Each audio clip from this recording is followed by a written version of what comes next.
Hi students, today we are going to see the balance sheet. Balance sheet already we had discussed in the previous video. It is a statement of a financial position of the business. And we'll see some more important points related to the balance sheet. Balance sheet, why it is a need for a balance sheet?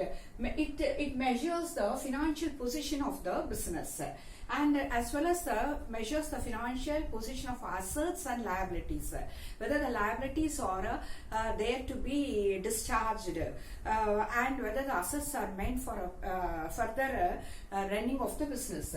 Now let us see, the measuring the financial position of the business is one of the features of the balance sheet, the need for the balance sheet. Then the real value of the business, the net worth of the business, and information about the assets and liabilities, information about the net assets and liabilities, and solvency position, whether the business is in a position to solve its liabilities, whether the liquidity position is good enough for the year, and then the balances of the assets and liabilities will be compared with the previous year.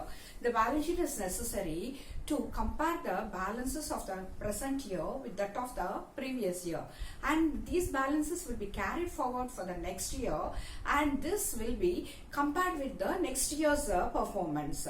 So for comparison purpose we require balance sheet. Not only for the comparison purpose, we have discussed last video about the people, those who are interested in the balance sheet, interested in the business, they need balance sheet for the further development of the business in case of the management, and for the investors, whether to invest further in the business, and the liquidity position. About the liquidity position, the creditors want to know about the liquidity position of the business, whether to give credit further in the future years or not. So all these conditions of the balance sheet helps for the future development of the business and comparing the present performance with that of the previous year. Now let us see the balance sheet. Balance sheet is based on prepared on two bases. One is on the performance basis, another on liquidity basis. In case of performance basis,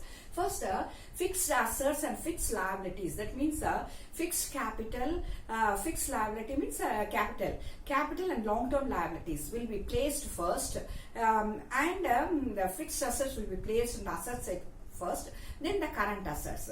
Simultaneously, first fixed liability, long-term liability, then short-term liabilities. Now let us see the performance basis of the balance sheet.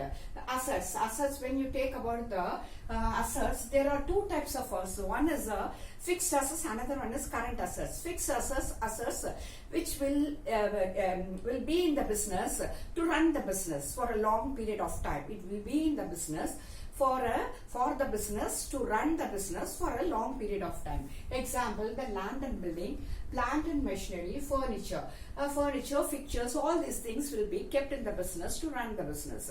Goodwill is the reputation. When the business grows in a long time, a business will be having some brand name or some good opinion about the business among the public.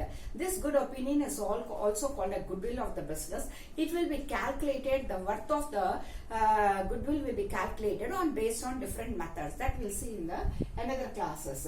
Then these are the fixed assets, and then the current assets. What are the current assets? Current assets are bills receivable. In case of the goods are sold on the credit basis, the customers may give a document or instrument which is called bills receivable. This about the bills receivables we have seen in the previous classes. And the closing stock, of course, for preparing the trading account we require the information about the closing stock, and closing stock, prepaid expenses. In certain cases, in advance we'll pay the future expenses. For example, sometimes rent paid in advance and insurance paid in advance. These are the expenses which to be paid in the future is treated as a current assets. For the present year, it's a current asset, and future it is a liability. So the prepaid expenses and debtors. Debtors are the customers, those who have taken the goods on credit basis. They have to pay the money in future. Next, short-term investment. Sometimes there will be an excess money in the office. That money may not be kept simply in the office. It will be invested in short-term investments in order to make short-term profits. And the cash at hand and cash on bank. Cash at hand and cash at bank and cash on hand. These are the balances we'll get from the triple column cash book, where there is two different columns for cash column and bank column. These are called as a current assets. In fixed assets, there are two types. One is the tangible fixed assets and intangible fixed assets. Tangible assets we have already discussed in our first lesson. Tangible assets that which can touch and feel. Example, the land and building, plant and machinery, and furniture, fixtures, all this we can touch and feel. We can call it as a tangible assets. And intangible assets, goodwill. Goodwill you can feel, you can imagine, but you cannot see. So the goodwill, patent rights, royalties, these are the other assets which can create which will generate the income to the business in future years, but you cannot see them. That is called intangible assets. So assets are two types: fixed assets and current assets. In case of fixed assets, tangible assets and intangible assets are there. In case of liabilities, capital, investor, the owner's money is called as a capital. It's a long-term liability. It will be there in the business till the business goes.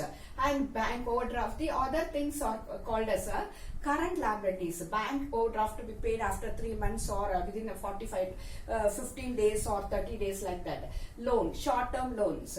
And creditors. Creditors are the suppliers. Those are given stock, raw materials to us on credit basis, and it will be paid after some time.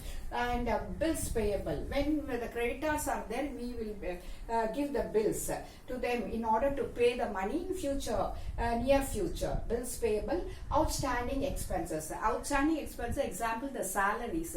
Salaries will be paid sometimes twice in a month. In such a case, the outstanding will be there at the end of the year.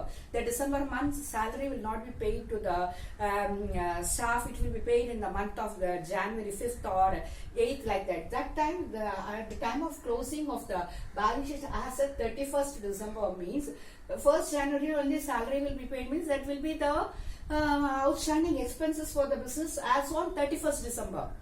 Suppose the salary will be paid on 5th April, means on 31st March they are closing the accounts, means 31st March the outstanding expenses will be the salaries. Like that, outstanding expenses such as salaries, rent, all will come under the current liabilities. Now we have seen the balance sheet based on performance. Based on performance, the balance sheet will be like this: fixed assets on the top and the current assets on the bottom, and long-term liability on the top, and short-term liabilities, current liabilities on the bottom. And this will be the liability side is asset side on the right side and liability side on the left side. This is the format for the performance basis. Whereas in case of in the case of liquidity basis, let us see the board.